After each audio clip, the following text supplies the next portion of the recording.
அதாவது இந்த போரை நீங்கள் உன்னிப்பாக பார்த்தீர்கள் என்று சொன்னால் இப்போது 4வது வாரத்துக்குள் இந்த போர் அடியெடுத்து வைத்திருக்கின்றது. 4வது வாரத்தில் ஈரான் தாக்குதல்கள் ஒவ்வொரு வாரமும் புதியதாகத்தான் பரிணாமம் பெற்றுக்கொண்டு போகின்றது. இந்த வாரத்தில், அதாவது 3வது வாரம் முடியும் போது, அமெரிக்காவின் $10 trillion பெறுமதியான ப்ராஜெக்ட் என்று சொல்கிறது invisible fighter jet, lightning strike என்று தான் தான் அதுக்கு பேர். கடந்த வருடம் சிரியா அசாத்தின், அதாவது கடந்த வருடத்துக்கு முதல் வருடம் அசாத் பதவி விலக முதல் சிரியாவில் வைத்து ஈரானிய ஜெனரல்களை கொல்லும் போது என்ன அடிச்சதென்று தெரியாது, கோஸ்ட் ஃபிளைட் என்று தான் சொல்றேன். இன்றைக்கு அது அடி வாங்கினது ஒரு மிகப்பெரிய ஒரு போரியலில் ஒரு பெரிய மாற்றமாக பார்க்கலாம்.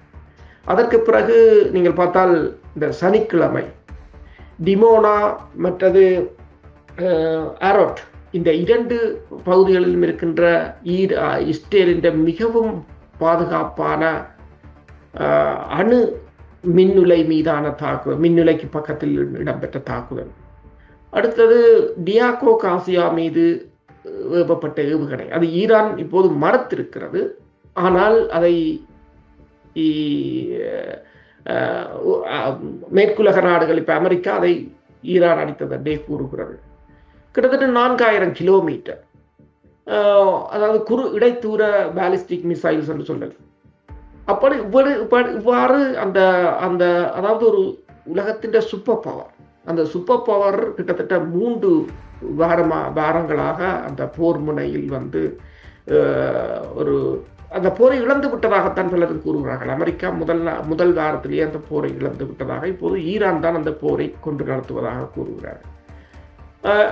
இதில் ஒன்று, ஈரான் நேரடியாக அமெரிக்காவுடன் மோத முடியாது, பலம் மலைக்கும் மடுக்கும் இடையானது. ஆனால் ஈரான் சமச்சீரற்ற போர் முறையில் அமெரிக்காவை திணறடித்து வருகின்றது இந்த 3 வாரங்களாக. இப்போது 4வது வாரம். இன்று ட்ரம்ப் 48 மணி நேர காலக்கெடுவை கொடுத்திருக்கின்றார். ஈரான், அதாவது ஹார்முஸ் நீரிணையை திறக்க வேண்டும், இல்லை என்று சொன்னால் எரிசக்தி நிலையங்களை அடிப்போம் என்று. ஆனால் ஈரான் கூறியிருக்கின்றது, எரிசக்தி நிலையங்களை அடித்தால் பக்கத்தில் இருக்கின்ற அத்தனை நாடுகளின் எரிசக்தி நிலையங்களும் அழிக்கப்படும் என்று கூறியிருக்கிறது. ஈரான் அதை செய்தும் காட்டியிருக்கிறது. அவர்கள் சொல்வதை செய்கிறார்கள். அதுதான் அந்த இங்குள்ள மிகப்பெரிய பிரச்சனை என்னவென்றால், எதை சொல்கிறார்களோ அதை செய்தும் காட்டி விடுகிறார்கள்.